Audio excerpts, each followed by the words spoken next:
ನಮಸ್ಕಾರ. ಮೈಸೂರು ಬನ್ನೂರು ರಸ್ತೆಯಲ್ಲಿರುವಂತಹ ಪರಶುರಾಮ ಬಡಾವಣೆ ಮುಂಭಾಗದಲ್ಲಿರುವಂತಹ main arch ನೀವು ನೋಡ್ತಾ ಇರುವಂಥದ್ದು. ಮೈಸೂರು ಮಧ್ಯಭಾಗದಿಂದ ಅಬೌಟ್ 8 ಕಿಲೋಮೀಟರ್ಲಿರುವಂತಹ ಮೈಸೂರು ನಗರಾಭಿವೃದ್ಧಿ ಪ್ರಾಧಿಕಾರ ಅಂದರೆ ಮೈಸೂರು ಅರ್ಬನ್ ಡೆವಲಪ್ಮೆಂಟ್ ಅಥಾರಿಟಿ ಮೂಡಾದಿಂದ ಅಪ್ರೂವಲ್ ಆಗಿರುವಂತಹ ಎಲ್ಲ ಮೂಲಭೂತ ಸೌಕರ್ಯಗಳು ಇರುವಂತಹ ಲೇಔಟ್ ಇದು. ಎಲ್ಲಿದೆ ಈ ಪರಶುರಾಮ ಬಡಾವಣೆ ಅಂತಂದರೆ ಮೈಸೂರು ಸಿದ್ಧಾರ್ಥ ಲೇಔಟ್ ಅಥವಾ ಟೆರಿಷಿಯನ್ ಕಾಲೇಜಿಂದ ಅಬೌಟ್ 5 ಕಿಲೋ. ಎರಡೂ ಗೊತ್ತಾಗ್ತಾ ಇಲ್ಲ ನಿಮಗೆ ಅಂದರೆ ಬೇಡ ಬಿಡಿ. ಜಲ್ ಮಹಲ್ ಹೋಟೆಲ್ ಅಥವಾ ಜಲ್ ಮಹಲ್ ರೆಸಾರ್ಟ್ಸ್ ಅಂತ ನೀವು ಗೂಗಲಲ್ಲಿ ಸರ್ಚ್ ಮಾಡಿದ್ರೆ ಎಕ್ಸಾಕ್ಟ್ ಇದ್ರ ಪಕ್ಕದಲ್ಲೇ ಇರುವಂಥದ್ದು. ಅದೂ ಗೊತ್ತಾಗಲಿಲ್ಲ ಅಂದರೆ DPS ಡೆಲ್ಲಿ ಪಬ್ಲಿಕ್ ಸ್ಕೂಲ್, ಮೈಸೂರಿನ ಹೆಸರಾಂತ ವಿದ್ಯಾಸಂಸ್ಥೆ ಇದು. ಡೆಲ್ಲಿ ಪಬ್ಲಿಕ್ ಸ್ಕೂಲ್ ಇದಿರೋದು ಮೈಸೂರು ಬನ್ನೂರು ರಸ್ತೆ. ನೀವು ಇವಾಗ ಏನು ನೋಡ್ತಾ ಇದ್ದೀರಾ ತೋರಿಸ್ತೀನಿ ನೋಡಿ. This is the main road, Bannur main road ಇದು. ಇವಾಗ ಏನು ವೆಹಿಕಲ್ ಮೂವ್ಮೆಂಟ್ ಆಗ್ತಾ ಇದೆ ಬನ್ನೂರು ಮೇನ್ ರೋಡು. ಆ ಮೇನ್ ರೋಡ್ ಪಕ್ಕದಲ್ಲೇ ಇರುವಂಥದ್ದು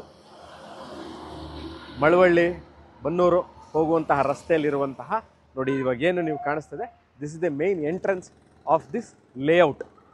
ನೀವು ಬೆಂಗಳೂರಿಂದ ನಾವು ಬರ್ತಾ ಇದ್ದೀವಿ, ಲೊಕೇಶನ್ನೇ ಗೊತ್ತಾಗ್ತಾ ಇಲ್ಲ ಸುಪ್ರೀತ್, ಹೇಗೆ ಬರಬೇಕು ಇಲ್ಲಿಗೆ? ನಾವು ಈ ಊರವರೇ ಅಲ್ಲ. ಫಾರ್ ಎಕ್ಸಾಂಪಲ್ ನಾವು ಮಂಗಳೂರವರು, ಬೆಂಗಳೂರು ಅಥವಾ ನಾಟ್ ಫ್ರಮ್ ಮೈಸೂರು, ಇಲ್ಲಿಗೆ ಹೇಗೆ ಲೊಕೇಶನ್, ಈ ಲೊಕೇಶನ್ಗೆ ಹೇಗೆ ರೀಚ್ ಆಗಬೇಕು ಅಂತಂದರೆ ನೀವು ಬೆಂಗಳೂರಿಂದ ಬರ್ತಾ ಇದ್ದರೆ ನೀವು ಮೈಸೂರು ಎಂಟ್ರ್ ಆದ ತಕ್ಷಣ ಕೊಲಂಬಿಯಾ ಏಷ್ಯಾ ಅಂತ ಹೇಳೋರು, ಅದರಿಂದ ಎಡಭಾಗಕ್ಕೆ ತಿರುಗಿದ್ರೆ ನೀವು ಯು ವಿಲ್ ಅಬೌಟ್ ಒಂದು 8 ರಿಂದ 10 ನಿಮಿಷದೊಳಗೆ Devegowda circle or Devegowda junction ಅಲ್ಲಿಗೆ ಬಂದು ರೀಚ್ ಆಗ್ತೀರಾ. ಯಾರನ್ನು ಕೇಳಿದ್ರು ತೋರಿಸ್ತಾರೆ ದೇವೇಗೌಡ ಜಂಕ್ಷನ್ ಎಲ್ಲಿದೆ ಅಂತಂದರೆ ಅಲ್ಲಿಂದ ಎಡಭಾಗಕ್ಕೆ ತಿರುಗದಲ್ಲಿ ಅಬೌಟ್ 3 ಕಿಲೋಮೀಟರ್ಸಲ್ಲೇ ಇರುವಂತಹ ಈ ಮೂಡಾ ಅಪ್ರೂವ್ಡ್ ಲೇಔಟ್. ಭಾಳ ಸುಸರ್ಜಿತವಾಗಿ, ಭಾಳ ಚೆನ್ನಾಗಿ, ಭಾಳ ನೀಟಾಗಿ ಮೇಂಟೈನ್ ಮಾಡಿರುವಂತಹ ಲೇಔಟ್ ಇದು. ಇನ್ವೆಸ್ಟ್ಮೆಂಟ್ ಮಾಡಲಿಕ್ಕೂ ಮತ್ತು ಮನೆ ಕಟ್ಕೊಳ್ಳಿಕ್ಕೂ ಭಾಳ ಚೆನ್ನಾಗಿರುವಂತಹ ಲೊಕೇಶನ್. ಮೇನ್ ರೋಡ್ ಪಕ್ಕದಲ್ಲೇ ಇನ್ನೊಂದು ತೋರಿಸ್ತಾರೆ ನೋಡಿ. This is the main road, ಇದು ಲೇಔಟ್. ಬನ್ನಿ ಇವಾಗ ಲೇಔಟ್ ಒಳಗೆ ಹೋಗಿ ನೋಡೋಣ ಯಾವ ಥರ ಇದೆ, ಹೇಗಿದೆ ಅಂತ. ಸೊ ಇವಾಗ ನಾನು ಲೇಔಟ್ ಒಳಗಿದ್ದೀನಿ. ನೀವು ನೋಡ್ತಾ ಇರುವಂಥದ್ದು ಡೆಲ್ಲಿ ಪಬ್ಲಿಕ್ ಸ್ಕೂಲ್. ನಾನು ಆಗಲೇ ಹೇಳಿದ್ನಲ್ಲ, ಮೈಸೂರಿನ ಹೆಸರಾಂತ ವಿದ್ಯಾಸಂಸ್ಥೆ DPS ಡೆಲ್ಲಿ ಪಬ್ಲಿಕ್ ಸ್ಕೂಲ್ಗೆ ಹೊಂದಿಕೊಂಡಿರುವಂತಹ ಲೇಔಟ್ ಇದು.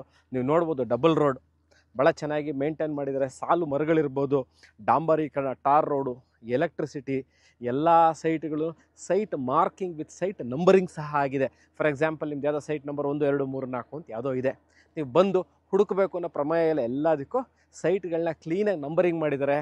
ಮತ್ತು ಸೈಟ್ ಮಾರ್ಕಿಂಗ್ ಅಂದರೆ ಎಲ್ಲಿಂದ ಸ್ಟಾರ್ಟ್ ಆಗಿ ಸೈಟ್ ಎಲ್ಲಿಗೆ ಮುಗಿಯುತ್ತೆ ಗೊತ್ತೇ ಆಗಲ್ಲ. ಭಾಳಷ್ಟು ಕಡೆ ಏನಾಗುತ್ತೆ ಅಂದರೆ ಸೈಟ್ ನಂಬರ್ ಯಾವುದೋ 1, 2 ಅಂತ ಇರುತ್ತೆ. ನೀವು ಹೋಗ್ತೀರಿ, ಸೈಟ್ ನಂಬರ್ 1 ಸ್ಟಾರ್ಟ್ ಆಗಿ ಎಲ್ಲಿಗೆ ಮುಗಿಯುತ್ತೆ, 2 ಸ್ಟಾರ್ಟ್ ಆಗಿ ಎಲ್ಲಿಗೆ ಮುಗಿಯುತ್ತೆ, 3 ಎಲ್ಲಿಗೆ ಸ್ಟಾರ್ಟ್ ಆಗಿ ಎಲ್ಲಿಗೆ ಮುಗಿಯುತ್ತೆ, ಉದ್ದ ಅಗಲ ಮತ್ತು ಅಳತೆ, ಉದ್ದ ಮತ್ತು ಅಗಲ ಗೊತ್ತಾಗೋದೇ ಇಲ್ಲ. ಈ ಲೇಔಟ್ನಲ್ಲಿ ಎಲ್ಲ ಸೈಟ್ಗಳಿಗೂ ಕರೆಕ್ಟಾಗಿ ನಂಬರಿಂಗ್ ಸಮೇತ ಉದ್ದ ಮತ್ತು ಅಗಲ ಅಳತೆಗೆ ಕರೆಕ್ಟಾಗಿ ಸೈಟ್ ಮಾರ್ಕಿಂಗ್ ಸಹ ಮಾಡಿದ್ದಾರೆ. ಬಾಕ್ಸ್ ಟೈಪ್ ಡ್ರೈನ್ಗಳು ಅಂದರೆ ಮೂಡಾದಿಂದ ಏನು ರೂಲ್ಸ್ ಆ್ಯಂಡ್ ರೆಗ್ಯುಲೇಷನ್ಸ್ ಫಾಲೋ ಮಾಡಿ ಲೇಔಟ್ನ ಮಾಡಬೇಕು ಎಲ್ಲವನ್ನು ಸುಸರ್ಜಿತವಾಗಿ ಮಾಡಿರುವಂತಹ ಲೇಔಟ್ ಇದು. ಪರಶುರಾಮ ಬಡಾವಣೆ ವಿಡಿಯೋದಲ್ಲಿ ನಾನು ಎಂಟ್ರೆನ್ಸಲ್ಲೇ ಮೇನ್ ರೋಡ್ ತೋರಿಸಿದ್ದೀನಿ. ಬನ್ನೂರು ರಸ್ತೆಯಲ್ಲಿರುವಂತಹ ಇದು ಪರಶುರಾಮ ಬಡಾವಣೆ. ಮೈಸೂರು ಮಧ್ಯಭಾಗದಿಂದ 8 ಕಿಲೋಮೀಟ್ರಲ್ಲಿ ಇದೀನಿ ನಾನು ಇವಾಗ ಕರೆಕ್ಟಾಗಿ. ಬೆರಳೆಣಿಕೆಯಷ್ಟು ಮನೆಗಳು ಸಹ ಆಗಿದೆ ಸುತ್ತಮುತ್ತದಲ್ಲಿ. ಏನಕ್ಕೆ ಈ ವಿಡಿಯೋದಲ್ಲಿ ನಾನು ಏನು ಹೇಳಲಿಕ್ಕೆ ಪ್ರಯತ್ನ ಪಡ್ತಾ ಇದ್ದೀನಿ ಅಂತಂದರೆ, ಮೈಸೂರಲ್ಲಿ ನೀವು ಇನ್ವೆಸ್ಟ್ಮೆಂಟ್ ಮಾಡಬೇಕು, ಮೇನ್ ರೋಡ್ ಪಕ್ಕಕ್ಕೆ ಇರಬೇಕು, ಎಲ್ಲ ಮೂಲಭೂತ ಸೌಕರ್ಯಗಳು ಆಗಿರಬೇಕು, ಮತ್ತು schools, college, doctor, shopping centre ಎಲ್ಲ ಇದ್ದರೆ ಏನು ಅಂತಂದರೆ ಮನೆ ಕಟ್ಕೊಳ್ದೆ ಜನ ಬರೋಕ್ಕೆ ಸ್ಟಾರ್ಟ್ ಆಗ್ತಾರೆ. ಆವಾಗ ನೀವು ಇನ್ವೆಸ್ಟ್ಮೆಂಟ್ ಮಾಡಿರ್ತೀರಿ, ಒಂದು ಅನ್ನ ರೇಟಲ್ಲಿ, ಯಾವುದೋ ಒಂದು ರೇಟಲ್ಲಿ ಇನ್ವೆಸ್ಟ್ಮೆಂಟ್ ಮಾಡಿರ್ತೀರಿ. Over a period of time ಅದು ಎನ್ಹ್ಯಾನ್ಸ್ ಆಗಬೇಕು ನಿಮಗೆ, ಅದರಿಂದ ನಿಮ್ಗೆ ಒಳ್ಳೆ ಪ್ರಾಫಿಟ್ ಆಗಬೇಕು ಅಂದಾಗ ಇವೆಲ್ಲ ಮೂಲಭೂತ ಸೌಕರ್ಯಗಳು ಅಕ್ಕಪಕ್ಕದಲ್ಲಿ ಇರಬೇಕು. ನೋಡಿ, ಸ್ಕೂಲ್ ಇದೆ, ಇಲ್ಲಿ ಯಾರ ಮನೆ ಬಂದು ಕಟ್ಕೋತೀವಿ ಅಂತಂದರೆ ಸ್ಕೂಲ್ ಇರೋದನ್ನ ಮಕ್ಕಳಲ್ಲೇ ಸ್ಕೂಲಿಗೆ ಸೇರಿಸ್ತಾರೆ. ಮೇನ್ ರೋಡ್ಗಿದೆ, ಹತ್ತಿರ, ಎಂಟ್ರಿ ಆ್ಯಂಡ್ ಎಕ್ಸಿಟ್ ಈಸಿ. 2-3 ಲೇಔಟ್ಗಳನ್ನ ದಾಟ್ಕೊಂಡು ಬರಬೇಕಿರುವಂಥ ಪ್ರಮೇಯ ಇಲ್ಲ. ಒಂದದು. ಇನ್ನೊಂದು, ಮೈಸೂರು ಮಧ್ಯಭಾಗದಿಂದ 15-20 ಕಿಲೋಮೀಟರ್ ನಿಮ್ಗೆ ಓಡಾಡ್ಲಿಕ್ಕೆ ಕಷ್ಟ ಆಗುತ್ತೆ. ಅಷ್ಟು ದೂರನೂ ಇಲ್ಲ, ಜಸ್ಟ್ ಅಬೌಟ್ 8 ಕಿಲೋಮೀಟರ್ಲಿರ್ಬೋದು. ಮತ್ತು ದೊಡ್ಡ ಮೇನ್ ರೋಡು, 2-3 ಚಿಕ್ಕ ರೋಡಲ್ಲಿ ಹೋಗುವಂಥ ಅವಶ್ಯಕತೆ ಇಲ್ಲ, ಮೇನ್ ರೋಡ್ ಪಕ್ಕದಲ್ಲೇ ಇರುವಂಥದ್ದು. ಇನ್ನೊಂದು ವಿಚಾರ, ಏನಕ್ಕೆ ಇನ್ವೆಸ್ಟ್ಮೆಂಟು ಈ ಭಾಗದಲ್ಲಿ ಚೆನ್ನಾಗಿದೆ ಅಂತಂದರೆ ನಾನು ಎಲ್ಲ ಭಾಗದಲ್ಲೂ ಮೈಸೂರಲ್ಲಿ ಚೆನ್ನಾಗಿದೆ ಅಂತ ನಾನು ವಿಡಿಯೋಗಳಲ್ಲಿ ಹೇಳೋದು. ಬಟ್ ಏನಂತಂದರೆ ಸ್ವಲ್ಪ ದೊಡ್ಡ ಲೇಔಟ್ಗಳು ಅಂದರೆ ನೋಡಿ, ಇದು ಬಹಳ ಒಂದು ಮೋರ್ ದೆನ್ 25 to 30 ಏಕರ್ಸಲ್ಲಿರುವಂತಹ ಲೇಔಟು. ದೊಡ್ಡ ಲೇಔಟ್ಗಳಲ್ಲಿ ನೀವು ಇನ್ವೆಸ್ಟ್ಮೆಂಟ್ ಮಾಡಿದಾಗ ನೀವು ಅಕಸ್ಮಾತ್ ಮಾರುವಂಥ ಪ್ರಮೇಯ ಅಥವಾ ನೀವು ಇನ್ವೆಸ್ಟ್ಮೆಂಟ್ ಮಾಡಿರೋದೇ ನೀವು ಸೇಲ್ ಮಾಡೋಕ್ಕೆ ಅಂತ ನೀವು ಇಟ್ಕೊಂಡು ಬೈ ಮಾಡಿದಾಗ ನಿಮ್ಮ ಸ್ನೇಹಿತರು, ಫ್ರೆಂಡ್ಸು, ಕೊಲೀಗ್ಸು ಅಥವಾ ಗೊತ್ತಿರೋರ ಹೇಳಿದ್ರೆ, ನೋಡಿ ಸರ್ ನಮ್ಮ ಸೈಟು ಈ ಥರ ಏರಿಯಾದಲ್ಲಿದೆ ಅಂತಂದರೆ ದೊಡ್ಡ ಲೇಔಟ್ ಆಗಿದೆ, ಭಾಳ ಜನಕ್ಕೆ ಗೊತ್ತಿರುತ್ತೆ.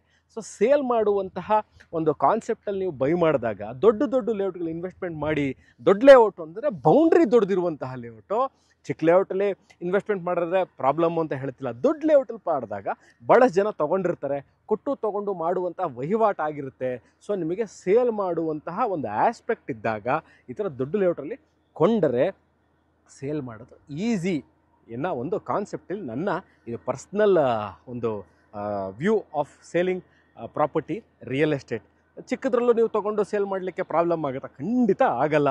ಚಿಕ್ಕದ್ರಲ್ಲೂ ತೊಗೋಬೋದು, ದೊಡ್ಡದ್ರಲ್ಲೂ ತೊಗೋಬೋದು. ಬಟ್ ಈ ಥರ ದೊಡ್ಡ ಲೇಔಟ್ ತೊಗೊಂಡಾಗ ವಹಿವಾಟು ಮಾಡೋದು ಈಸಿ. ವೆಲ್ ನೋನ್ ಲೇಔಟ್ಸ್ ಅಂತ ಏನು ಹೇಳ್ತೀವಿ ಆ ಥರ ಆಗಿಬಿಡುತ್ತೆ over a period of time. So ಎಲ್ಲ ಮೂಲಭೂತ ಸೌಕರ್ಯಗಳು 8 ಕಿಲೋಮೀಟ್ರಲ್ಲಿರುವಂತಹ ಲೇಔಟ್ ಇದು. ಇದ್ರ ಬಗ್ಗೆ ಯಾವ ಸೈಟು ಸೇಲ್ಗಿದೆ, ಹೌದು ಯಾವ ಸೈಟು ಸೇಲ್ಗಿದೆ, ಏನು ಮೆಷರ್ಮೆಂಟು, ಏನು ಫೇಸಿಂಗಲ್ಲಿದೆ, ಎಲ್ಲದನ್ನು ನಾನು ಡಿಸ್ಕ್ರಿಪ್ಷನಲ್ಲಿ ಸಂಕ್ಷಿಪ್ತವಾಗಿ ಮೆನ್ಷನ್ ಮಾಡಿರ್ತೀನಿ. ಆಸಕ್ತರು ಕೆಳಕಂಡ ದೂರವಾಣಿ ಸಂಖ್ಯೆನ ಸಂಪರ್ಕಿಸ್ಬೋದು, ಅಥವಾ ಇದೇ ನಂಬರ್ ನಾನು ವಾಟ್ಸಾಪಲ್ಲಿ ಇದ್ದೀನಿ. ಅಕಸ್ಮಾತ್ ನೀವು ಫೋನ್ ಮಾಡೋಕ್ಕಲ್ಲ, you just want some information ಅಂದಲ್ಲಿ ಲೊಕೇಶನ್ ಬೇಕು, ನಾನು ಲೊಕೇಶನ್ನ ಕಳಿಸ್ಕೊಡ್ತೀನಿ, ನೀವು ಬಂದು ವಿಸಿಟ್ ಮಾಡಬಹುದು. ಧನ್ಯವಾದಗಳು ವಿಡಿಯೋ ನೋಡಿದ್ದಕ್ಕೆ. ಸಿಗೋಣ ಇದೇ ಥರ ವಿಡಿಯೋಗಳನ್ನ ತೊಗೊಂಡು ಬರ್ತೀನಿ ಸ್ನೇಹಿತರೆ. Thank you, bye.